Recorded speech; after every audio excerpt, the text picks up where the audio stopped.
Olá, bom dia! Quinta-feira, 30 de maio, no UESB Notícias, primeira edição, e estes são os destaques de hoje. Uma reportagem traz os últimos dados da vacinação contra sarampo na região. Manifestantes conquistenses na mobilização pela educação. E ainda, população opina sobre o tempo da execução das obras na Avenida Olívia Flores. Estas e outras informações você acompanha agora no UESB Notícias, primeira edição. Olá, seja muito bem-vindo ao UESB Notícias, primeira edição. Olha, a Vitória da Conquista também participa nesta quinta-feira do ato em defesa da educação. O movimento é organizado por Sindicato dos Professores de Vitória da Conquista em defesa da educação, além dos docentes, estudantes e outros representantes da sociedade civil e de outros movimentos sociais estiveram presentes no movimento. De acordo com o levantamento da União Nacional dos Estudantes e da CUT, são cerca de 150 cidades envolvidas nas mobilizações. Os manifestantes são contra o corte nas universidades e instituições públicas pelo governo federal. No UESB Notícias, segunda edição, você confere mais detalhes sobre esta mobilização aqui em Vitória da Conquista. E a Secretaria de Mobilidade Urbana esclarece sobre os motivos do atraso das obras de revitalização da Avenida Olívia Flores. O repórter Tiago Henrique traz mais informações para a gente. Quem trabalha ou passa diariamente pela Avenida Olívia Flores em Vitória da Conquista nota a lentidão nas obras de drenagem, recuperação asfáltica e paisagismo. A população reclama da demora na conclusão das obras. É poeira, o comércio parou, a queda do comércio foi muito grande, mais de 50%. É o transtorno do estacionamento, porque mexeu no estacionamento, mas não termina o estacionamento, então não tem onde o cliente parar. Causa transtornos assim, para a vida de todo mundo, né? Porque nesse dia a dia, né, que a gente anda nessa correria assim, do dia a dia, eu creio que devia ter mais agilidade. Essa obra aqui já tem um tempinho que começou e está se estendendo, trazendo bastante transtorno aqui para o comércio e também para a saúde, né, da população. As obras da Avenida Olívia Flores já têm mais de um ano. Por meio de nota, a Secretaria de Mobilidade Urbana diz que a conclusão está prevista entre os meses de outubro e novembro desse ano.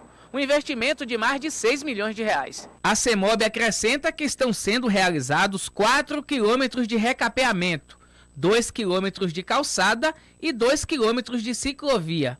Sobre os estacionamentos, a Secretaria esclarece que os do canteiro central vão para o lado direito, deixando a faixa de rolamento livre. Agora a gente vai conferir o tempo, porque a quinta-feira em Vitória da Conquista segue com céu parcialmente nublado. A temperatura mínima é de 15 graus e a máxima de 26 graus. Veja agora a previsão do tempo para outras cidades da região.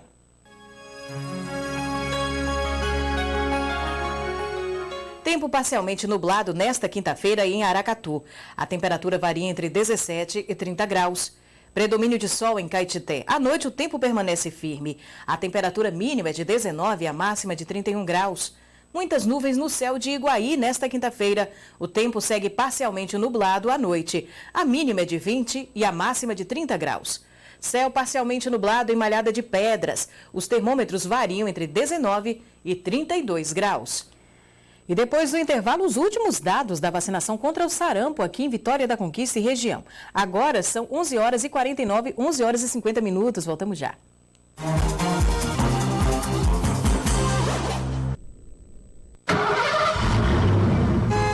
Motorista educado, trânsito mais seguro para todos.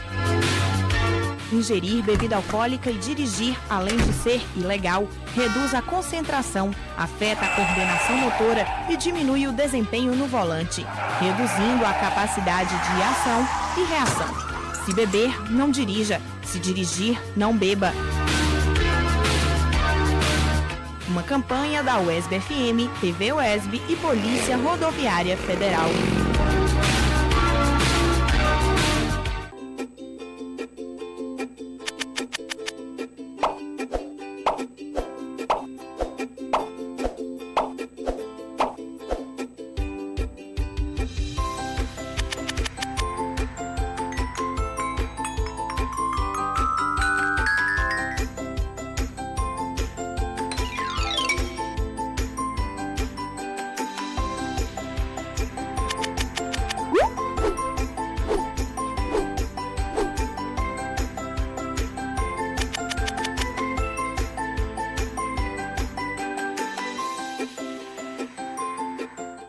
faço minha parte. E você? Vamos juntos erradicar a dengue, a chikungunya, a zika, a síndrome de Guillain-Barré e a febre amarela. Evitando a reprodução do mosquito Aedes aegypti, fazendo a nossa parte ao eliminar os seus criadouros. Uma campanha da Provídeo, UESB FM e TV UESB. UESB, Educação para uma Vida Plena.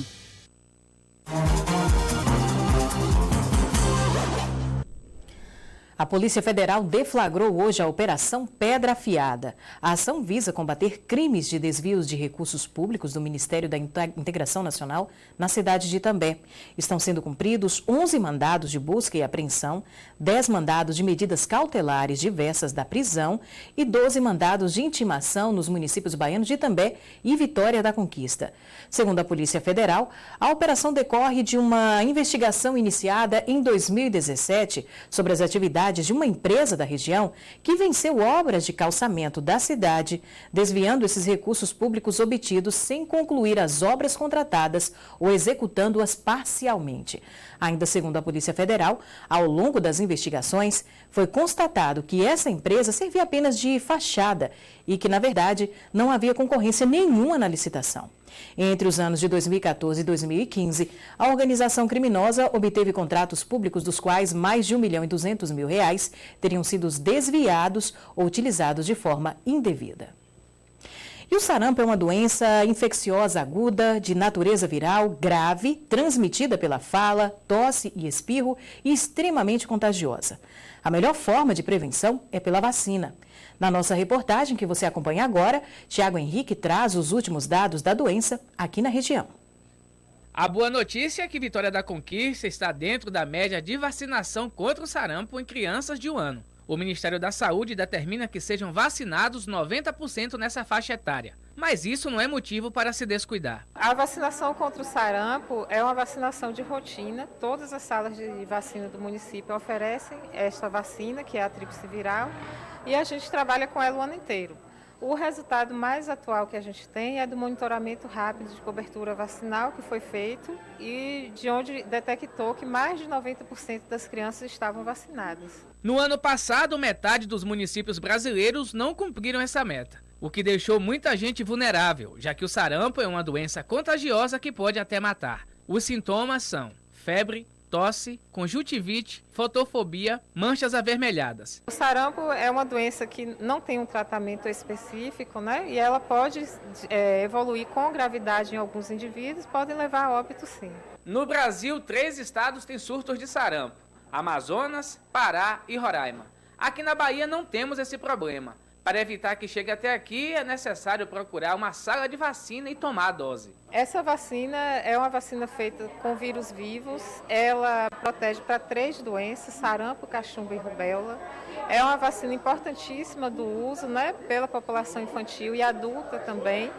E a gente espera que a população utilize para que a gente não tenha risco de reintrodução de sarampo, né, com muitos casos no país, nem de cachumba e nem de rubéola por consequência. Keila mantém o cartão de vacina do Samuel atualizado. Ela ressalta a importância da imunização contra o sarampo.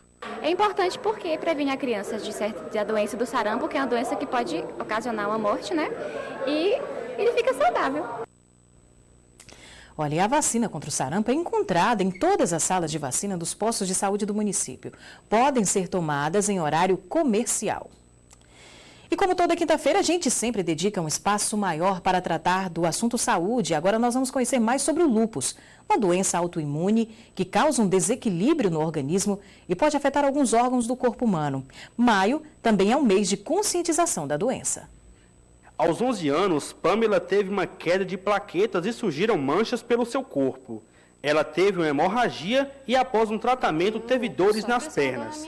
Fez alguns exames e descobriu que tem lúpus. Eu era bem novinha, então assim, aos poucos eu fui procurando saber o que era lúpus, tratamentos, o que não podia, o que podia, né? Porque é uma doença assim que eu nunca tinha ouvido falar. E aos poucos eu fui entendendo mais a doença, né? Tudo, os sintomas, o que tinha de fazer, o que não podia fazer. O lúpus é uma doença autoimune que causa um desequilíbrio no corpo humano. podendo afetar alguns órgãos. No caso de Pamela, afetou os rins. Ela faz hemodiálise há 2 anos, 3 vezes por semana e está na fila de transplante. A princípio era só cuidado com o corpo, né? Não se expor ao sol, que o sol pode desencadear o lúpus. E aí, só que eu comecei a ter edema. Aí inchava minhas pernas, joelhos, aí o corpo já estava retendo bastante líquido. Aí a gente foi buscar o motivo desse inchaço. Aí com exames também laboratoriais e uma biópsia também a gente fez e a gente descobriu que o lúpus tinha afetado os meus rins. Segundo a reumatologista, o lúpus não tem cura e seus sintomas são diversos. Dentre eles estão inflamações na pele e nas articulações. Além disso, a doença lúpus, ela também é uma doença, como a doença autoimune, ela tem períodos de remissão e períodos de atividade, ou seja, tem períodos que a doença vai estar como se fosse dormindo. Nos períodos de atividade, quando a gente vê as alterações laboratoriais, quando o paciente manifesta mais sintomatologia, nós temos que ser mais agressivos no tratamento. Pamela estuda psicologia e está quase concluindo o curso. Mesmo com o lúpus, ela vive uma vida normal. É uma doença que não é contagiosa. Com o tratamento, com o acompanhamento médico, ela pode ser tratada e equilibrada. E você pode ter uma vida normal como qualquer outra pessoa. Olha, quinta-feira a gente fala de saúde, daqui a pouco a gente retorna falando de saúde também, mas também nós dedicamos um tempo ao esporte e hoje, como prometemos, nós vamos aqui entrevistar o técnico campeão baiano da 2ª divisão, que é o professor Elias Borges, com a participação também do Tiago Henrique, que é o nosso comentarista esportivo. Professor, muito bom dia, obrigada por aceitar o nosso convite do ESB Notícias e bom dia ao Tiago Henrique também. Bom dia. Vamos lá então, professor Elias Borges, o senhor já tem um largo histórico de resultados positivos no Campeonato Baiano da 2ª Divisão, já levou vários times aí para ter o acesso na elite do futebol baiano. Qual é a receita do sucesso? Boa tarde. Exatamente, é a dedicação ao trabalho, né? É um trabalho, não é fácil, né? Você ser gestor de pessoas, você precisa conhecer, ser um psicólogo, né? Não só treinador, e conhecer também as características desses jogadores no dia a dia do trabalho, né? E procurar extrair o melhor de cada um. Então, nós não temos uma receita certa como um bolo, né? No futebol. Ali cada trabalho um é diferente do outro, e aí no Doce Mel não foi diferente, né? Encontramos uma equipe um pouco com o astral muito embaixo, né? E a gente chegou lá, né, nos jogos de volta e procurou olhar onde estavam os problemas, os erros, e implantamos nossa metodologia de trabalho, né? E os jogadores foram absorvendo no dia a dia e o time chegou, né, num final feliz, um sucesso aí, sendo campeão aí da 2ª divisão. Pois é, professor, seja bem-vindo, parabéns pelo sucesso, pelo título, mas uma curiosidade, na primeira partida vocês perderam em casa um jogo que todo mundo achava que o Doce Mel sairia com a vitória, afinal jogava em casa e com toda a sua torcida, perdeu de virada no finalzinho, aconteceu a virada, mas lá em Salvador jogaram bem, jogaram na casa do adversário e vocês ganharam de 3-0. Conta pra gente como é que foram os bastidores dessa semana decisiva que deu o título ao Doce Mel. Então, o segredo todo está assim, até porque nós tínhamos feito 3 partidas com a equipe do Olímpia. A primeira não estava ainda no comando, mas a segunda sim, empatamos, né, dentro de casa. E essa terceira partida foi já da final. A primeira da final nós perdemos de 2-1 de uma maneira surpreendente, até jogando bem. Mas o segredo de tudo isso foi nós olharmos o vídeo do jogo, onde eu pude observar lá na casa do presidente Alípio, e depois passamos junto com os jogadores, né, para nós observarmos onde nós acertamos, nós erramos, e procuramos durante os treinamentos da semana colocar todas as coisas ali que foram erradas nos seus lugares, né, e procurar explorar o ponto fraco do adversário. Então nós chegamos bastante bem preparados lá, tanto da parte tática, técnica e psicológica para esse grande jogo, até porque a equipe do Olímpia vinha invicta durante toda a competição. Professor, o senhor falou até no início aqui da nossa entrevista que o técnico ele tem que ser um pouco psicólogo também, né? Não basta apenas ter um bom trabalho, um bom esquema tático, saber como mover bem as peças em campo, mas esse seria o principal desafio para trabalhar com os jogadores, a parte psicológica? Isso, a parte psicológica, a parte emocional do atleta, isso é importante, porque não adianta ele estar bem fisicamente, né, nos treinamentos do dia a dia, se a cabeça também não ajudar. Então, na realidade, no dia a dia, a gente também não só é um técnico de futebol, mas também um psicólogo, né? E isso eu faço muito bem, trabalho muito a cabeça dos jogadores e eles procuram mesmo no dia a dia absorver tudo aquilo que nós vamos passando e o rendimento deles melhora muito em todos os aspectos, até porque o jogador bem dentro, na mente e também até com seus familiares também, o que a gente fala, não tenho dúvida que o rendimento dele é bem melhor, né? Assim, até porque o jogador, ele precisa estar com a mente tranquila, né? Nos seus negócios lá fora, para que ele possa ser bem dedicado ali no dia a dia e ele possa fluir nos jogos aquilo que eles têm para nos oferecer. Agora, professor, o senhor treinou o Sergipe, um campeonato totalmente diferente do baiano, o senhor foi campeão lá, foi o melhor técnico daquele período, e veio para a Bahia, onde o senhor começou, a Vitória da Conquista, treinou Flamengo Guanambi, ADJ, Fluminense de Feira. Mas diga para a gente, como é que o senhor avalia o futebol baiano hoje? Até na sua visão de treinador, um campeonato baiano onde o interior, a força não é essa coisa toda. Sempre o pessoal da capital que tem uma vantagem a mais. Como é que o senhor avalia o campeonato baiano na atualidade? Não, ultimamente tem melhorado muito, até porque os times do interior, eles profissionalizaram bem, né? O segredo está num bom planejamento, numa organização e também no profissionalismo. Então, se um clube de futebol tem essas três coisas, a tendência dele é fazer uma boa campanha. Então, o que tem acontecido nos clubes do interior é que tem profissionalizado e cada ano que passa chega mais fortalecido e quando chega para jogar com Bahia e Vitória, chega mais seguro, né, os clubes bastante preparados, mas eu acho que o futebol baiano tem melhorado muito nesses últimos anos.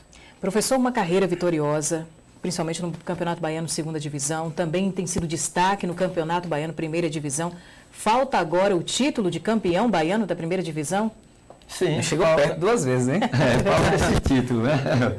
Vamos ver, né, se nesse próximo ano Deus possa nos abençoar aí, que nós possamos levantar esse título aí, onde nós estivermos trabalhando. Mas estou muito feliz com o que tem acontecido e espero sempre estar fazendo sucesso daqui para frente. Professor, para a gente finalizar a nossa entrevista, conta para a gente. O senhor está lá no Doce Mel, pessoas sérias que fazem futebol também no interior, vale se ressaltar isso, tanto que como Vitória da Conquista tem pessoas sérias lá em Jequié. Mas diga para a gente, tudo certo para 2020, o senhor vai permanecer no Doce Mel para colocar o time na galeria de campeões baianos? Olha bem, a gente tem começado a há interesse de ambas as partes, né? E eu vou ainda conversar essa semana, mas já tivemos uma pré-conversa com o presidente Alípio e o interesse é muito grande e tudo indica que nós possamos dar continuidade a esse trabalho. Professor, muito obrigada por sua participação aqui no UESB Notícias, primeira edição. Mais uma vez, parabéns por mais essa vitória. O senhor já levou os times praticamente de Vitória da Conquista todos para a primeira divisão do Campeonato Baiano, e não só na primeira divisão, como também, como adiantou o Tiago, já chegou perto aí do título de campeão baiano. Mais uma vez, parabéns por esse título. Tiago, obrigada também pela participação. Eu agradeço e sucesso, professor, por onde o senhor passar. Eu agradeço pela gentileza do convite. Muito bem, e a gente segue o UESB Notícias, primeira edição. Daqui a pouco, depois do intervalo, a gente volta a falar de saúde e nós vamos ter uma entrevista exclusiva com a psicóloga Ariana Santana, que vai trazer todos os detalhes sobre a depressão pós-parto. Agora, 12h06. Voltamos já.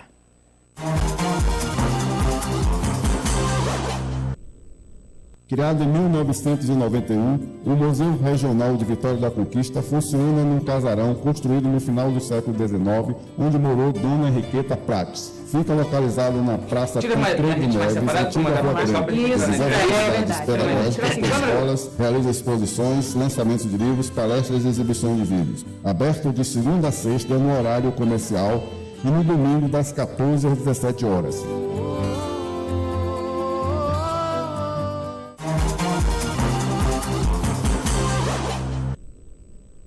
Durante todo o mês de maio, o ESB Notícias Primeira Edição se dedicou a trazer informações relacionadas ao universo da maternidade. E hoje nós vamos falar a respeito de um assunto muito delicado, que é a depressão pós-parto. E nós convidamos a psicóloga Ariana Santana para trazer todos os detalhes para a gente.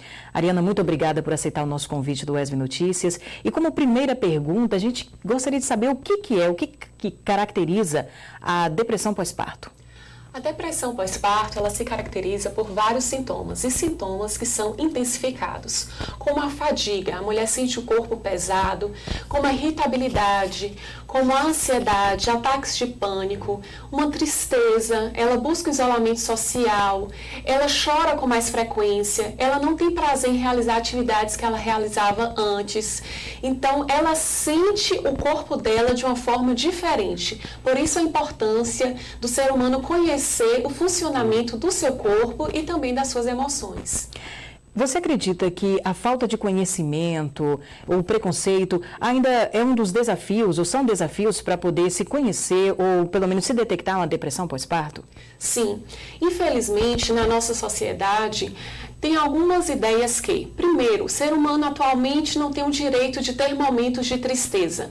Segundo, que essa maternidade é um momento de plena alegria e que a mulher, ela tem que apresentar uma satisfação incondicional em relação a essa nova chegada do bebê. Na verdade, não é assim que acontece. Existem vários casos, cada pessoa é um universo. No entanto, existem mulheres que têm uma alteração hormonal de forma intensificada. Todas têm alteração hormonal, mas algumas de uma forma mais intensificada. Sendo assim, o corpo dela vai reagir de uma forma diferente. Neste sentido, essa mulher também passa por alterações na família. É um novo membro que chega a essa casa, uma organização de sono diferenciada, uma organização de tarefas. Às vezes a mulher tinha uma vida muito ativa e agora ela se encontra em um contexto de cuidado pleno em relação à criança, essa responsabilidade de um novo ser que eu tenho. Então, às vezes, a sociedade ainda apresenta vários estigmas em relação a essa mulher e muitas cobranças. Então, a família cobra como cuidar dessa criança, a melhor forma que essa mulher tem que agir e, na verdade, são muitas opiniões que acabam sobrecarregando, muitas vezes, uma mulher que passa por alterações fisiológicas, também psicológicas. Se aconteceu na história de vida dessa mulher algo que não foi elaborado, ela pode, após a gestação, no momento do parto, sentir isso com mais intensidade. E neste momento, também conflitos conjugais, conflitos familiares, existem também a cobrança em ser uma perfeita mãe, então esse lugar de perfeição adoece também essa mulher, uma necessidade de controle constante. Também tem fatores sociais em relação a essa mulher, fatores econômicos, fatores também em relação ao trabalho, várias preocupações que perpassam em relação a esse adoecimento. Ariana, você citou aí uma questão interessante, porque nós vivemos uma época em que se romantiza muito a maternidade, por exemplo, que é um momento de muita alegria, mas a gente sabe que para a mulher, principalmente, é uma transformação muito brusca. Não só tem as influências hormonais, tem a questão também psicológica, como você abordou. Mesmo aquelas que não tenham tido nenhum problema, nenhum trauma na infância ou em qualquer outra fase da vida, o próprio processo do parto, da maternidade, pode também desencadear uma depressão pós-parto? Pode sim. Além do processo do parto, também, às vezes, a criança que apresenta algum adoecimento ou alguma particularidade em relação a esse cuidado, isso pode intensificar. Então, não necessariamente se a mulher teve ou não um transtorno psiquiátrico antes ou também é um fator. Se alguém da família teve esse transtorno psiquiátrico, são fatores que vão provocar e pode desencadear a depressão pós-parto. Mas pessoas que não apresentam essas também características, características, uma vez que outras vão apresentar, ela pode sim desencadear uma depressão pós-parto. Ariana, como você avalia a importância do apoio familiar nesse momento, então não só de identificar esses problemas, esses sintomas de uma depressão pós-parto, mas também de contribuir no tratamento e na cura dessa mãe? É fundamental ter a família por perto. Então, essa família tem que eleger uma outra pessoa para estar junto com a mãe, não tirar esse papel da mãe, mas estar junto com a mãe, dando suporte aos cuidados com o bebê. Então, proporcionando a essa mãe uma qualidade em relação ao sono. Então, durante o momento que a mãe está dormindo, se ela faz uso de medicação, ela não vai amamentar, então a outra pessoa estará responsável pela alimentação do bebê. Às vezes, no momento do banho, a mãe pode estar dormindo, então a reorganização familiar para não sobrecarregar essa mãe, os cuidados domésticos e outras tarefas que a mulher também continua exercendo na família. Então é muito importante que o esposo ou outras pessoas da família assumam esse lugar. E com relação, é um assunto, uma pergunta que eu vou fazer agora, que não tem nem muita relação com o tema, mas justamente para esse momento de intimidade de mãe e filho, de adaptação de mãe e filho, algumas pessoas têm dúvidas assim, mas o bebê acabou de nascer, eu tenho que imediatamente ir visitar. Qual seria o tempo adequado, por exemplo, para visitas a um recém-nascido? A questão da visita ao recém-nascido é algo cultural. Então, é esperado que as pessoas comecem a fazer as visitas após o mês de nascimento, porque essa família já se organizou em relação à rotina do bebê. Cada bebê tem uma rotina específica. Então, entrar em contato com essa família para saber qual é o melhor horário. Tem uma organização, mas isso é cultural, como eu já falei. Existem famílias que o bebê acaba de nascer e todo mundo tem que visitar. Se essa mulher dá conta disso, se essa família está preparada, então isso é algo específico de cada família. Mas eu ressalto que a importância após um mês seria algo, uma sugestão para proporcionar uma qualidade de vida a essa mulher que acabou de passar por várias transformações. Ok, Ariana, muito obrigada por sua participação aqui no UESB Notícias, e quando quiser voltar a trazer mais informações sobre o assunto ou sobre o universo da psicologia, o espaço vai estar sempre aberto. Eu que agradeço a oportunidade e gostaria também de ressaltar a importância do acompanhamento com o psiquiatra e também o acompanhamento psicológico.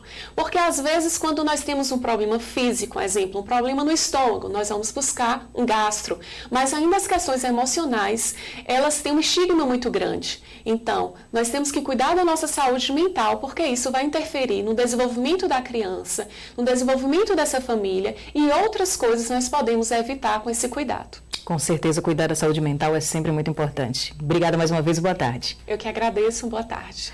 Olha, o UESB Notícias fica por aqui. Outras informações no UESB Notícias, segunda edição, a partir das 6 da noite. Uma boa tarde para você e até amanhã, às 11h45 da manhã, aqui no UESB Notícias, primeira edição.